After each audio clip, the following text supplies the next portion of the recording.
Hello చిట్టి పిల్లలు, ఈరోజు టామీస్ మ్యాజిక్ గుడ్ హ్యాబిట్స్. ఈ బొమ్మలేంటి? నేను సర్దను. నేను ఇప్పుడు బ్రష్ చేయను.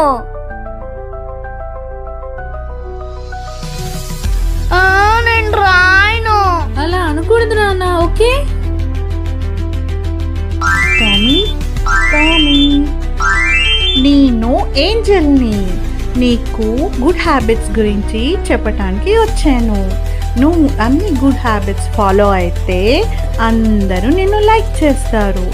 సో ఎంత మంచి హ్యాబిట్స్ నువ్వు అలవాటు చేసుకుంటే నువ్వు అంతా హెల్దీగా ఉంటావు. ఓకే ఏంజల్, నా రూమ్ నేను రోజు నీట్ పెట్టుకుంటాను. నేను టైంకి బ్రష్ చేస్తాను, నేను బాత్ చేస్తాను, ఫుడ్ తింటాను. నేను బాగా చదువుకొని నేను క్లాస్లో ఫస్ట్ వస్తాను. హలో చిట్టి పిల్లల ఛానల్కి లైక్, షేర్, సబ్స్క్రైబ్ చేసుకోండి.